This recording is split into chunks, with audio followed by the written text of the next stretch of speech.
In this video, I am only taking photos using the LiveND features of this OM System OM-1. Now, if you don't know what that is, they essentially simulates popping on an ND filter onto the front of your lens. This was going to be a solely landscape shoot. However, dippers very much got in the way of that. I start by being a little bit annoyed by the fact that I hadn't brought my 300mm f4 Pro lens with me, and also a little bit prohibited by the processing speeds of the LiveND filter within the OM-1. But stick with it, because I end up being very, very pleased with the results. I'll be sticking on these shutter speeds under each photo just so that you know what this is capable of. But for now, enjoy the video. Hello and welcome back to the channel. Today you join me once again in the Peak District, and a dipper's just come to it's flying away. Right, we'll go again. I feel a little bit naked because I don't have my trusty 300mm f4 Pro with me today. All I've got is my little 12-40 on my OM-1 because I'm planning on making the most of the LiveND filters within the OM-1 camera. So please, if you're a wildlife photography lover, stick around because I've got someone that can help with that.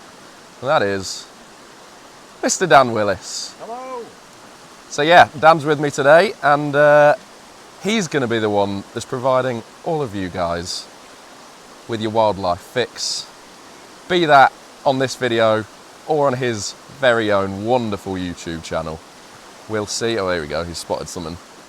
Anyway, I'll talk more about this very shortly.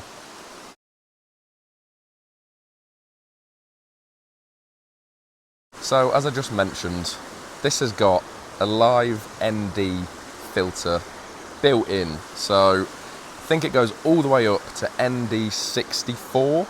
So it essentially simulates sticking an ND filter on the front of your lens. ND64 is the equivalent of 6 stops of light that you can go down. So I'm gonna be going for a walk in this beautiful little stretch along this river and testing out just what you can do with these features, seeing how low you can go with your shutter speeds and still be able to get sharp handheld photos.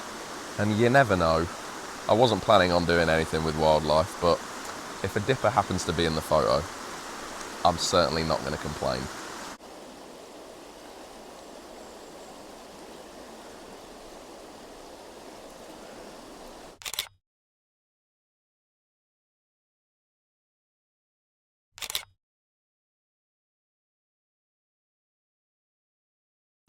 This guy's wondering what the hell Dan is doing down there.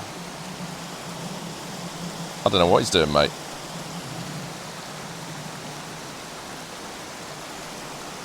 Bye.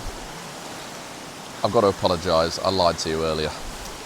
I said I only brought my 12-40. I brought my 40-150 as well.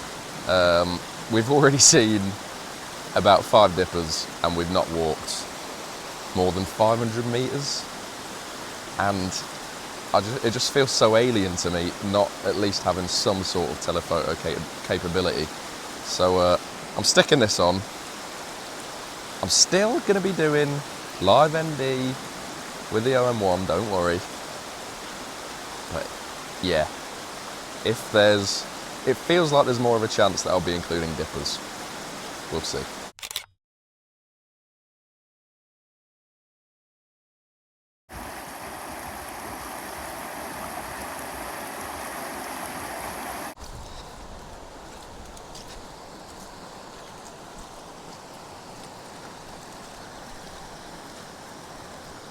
It's a bit muddy.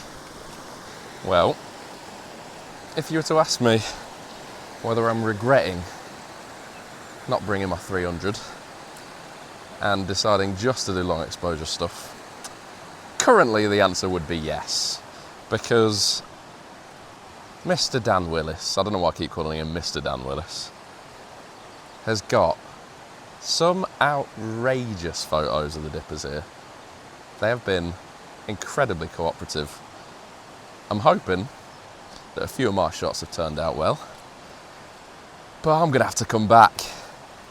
It's been very nice already spending some time at a different dipper location, because I've been running workshops at another location for over 2 weeks now, and it sounds like I'm complaining. I'm not at all, but this is just different, and you've got a lot more overhanging trees. I nearly slipped. Loads of mossy branches, which I'm hoping has done well for my more landscapey shots. But yeah, thus far, loads of dippers and a couple of pairs of grey wagtails. Onwards.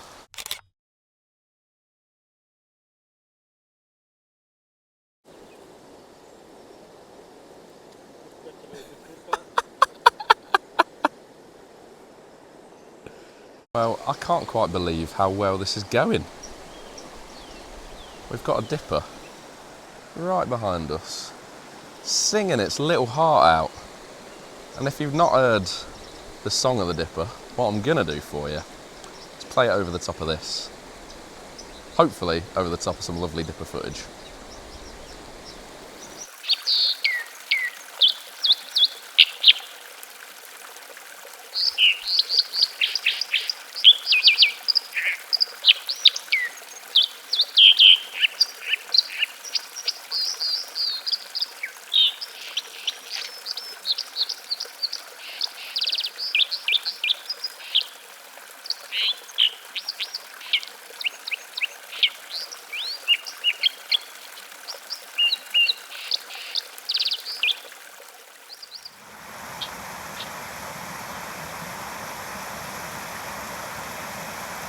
So if you want a quick tip on how to deal with walking through horrifically muddy conditions, just get Dan to go first and then follow where he's going, although he is now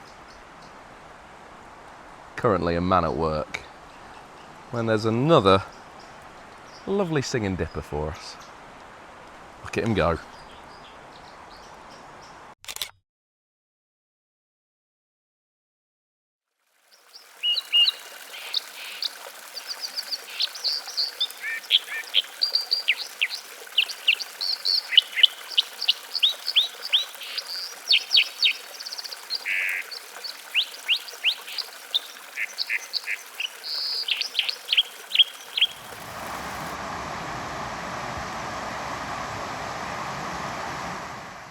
It just keeps on getting better with these dippers.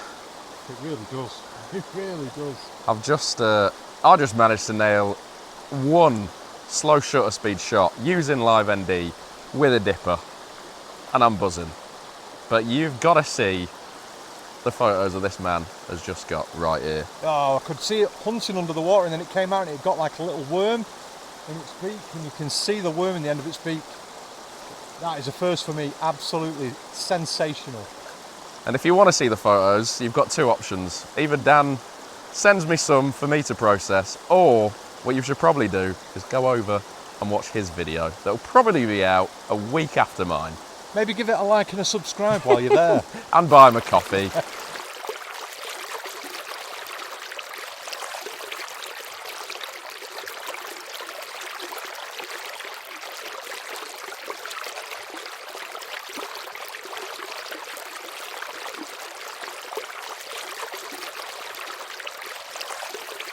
Well, we've reached the point where we think we're going to turn back round.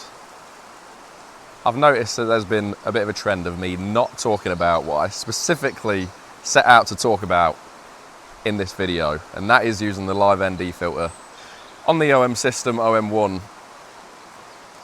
And for landscape stuff, for water, for waterfalls, it is unreal what you can achieve. Handheld, I was hand-holding some at 150 millimeters, so equivalent 300 millimeters on full frame. Getting sharp photos down to a second, which is beyond belief. However, I am a wildlife photographer, and what has become even clearer than I thought, if you're planning on doing slow shutter speed wildlife, you are gonna want an ND filter stuck on the front of your lens. Because yes, I've managed to get a few sharp shots, but it just takes that little bit too long to process once you've taken the photo with this. So it's a yes for landscape stuff. It's probably a no for wildlife stuff. Oh, right. Well, we've both just calmed down after what was probably one of the best experiences I've ever had photographing dippers. We had what we believe are 2 competing males, and the levels of activity was like nothing I've ever seen. And I know in the last bits of camera I said that the LiveND probably isn't built for wildlife, and whilst I might stick to that, I did persevere using it, and I think I've come away with some of my favourite ever slow shutter speed shots of dippers. I was at the beginning getting very jealous of Dan with his long zoom and his fast shutter speeds, because there was so much activity. But then I noticed a spot. I used my smarts. I noticed a spot where one of the males was just coming to the top of a big branch, and sometimes it would stay there for a few seconds. So I aimed for that shot, and lo and behold, it stayed there for probably a good 2 minutes. So I managed to get some in portrait, I managed to get some in landscape. Oh, it's made it all worth it. What a day, what a day. We're currently walking back slowly.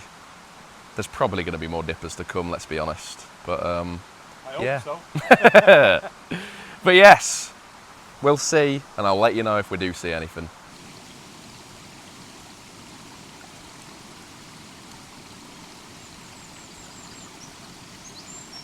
Adventure style that OM System are going for with their cameras.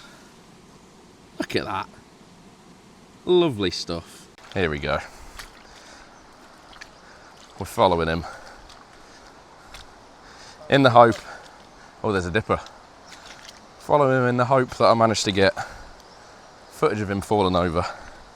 But in reality, me vlogging means I'm going to get some very wet feet, and I'm probably going to fall over. Jesus Christ. That is deep. That is deep.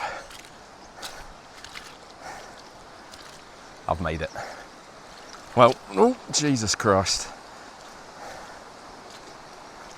We can hear dippers.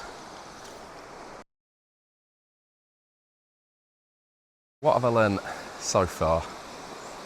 One, on the LiveND side, at a push, it's definitely usable for wildlife. I still, as I think I've probably said, if you're planning on doing wildlife and slow shutter speeds, just get yourself a variable ND filter.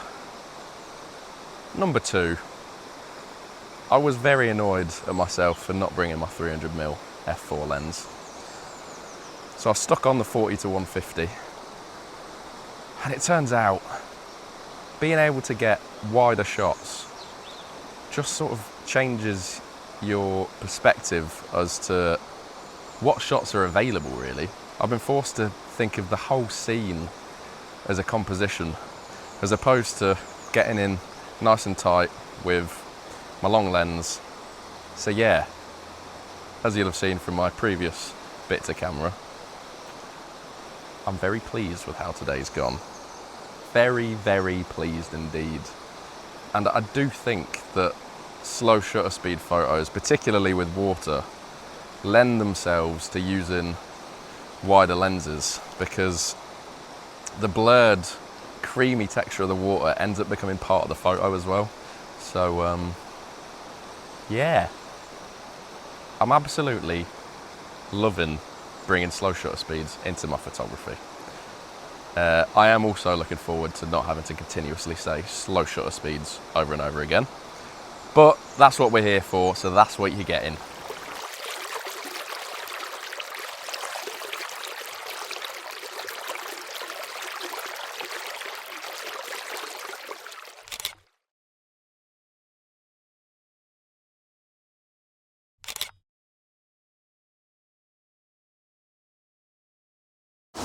It's wet now. Hopefully you can hear me over this rushing water. If you're someone that wears glasses, get yourself a waterproof cap like I've got, because it is an absolute godsend when it's raining. Usually these glasses will just have rain all over them, but for now we're staying strong.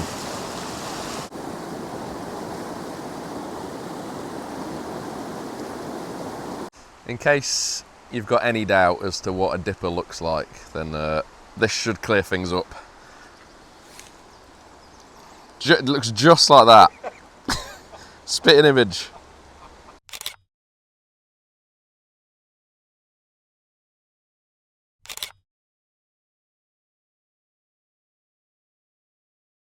Right, well, this is the end of an unbelievably good day's worth of photography.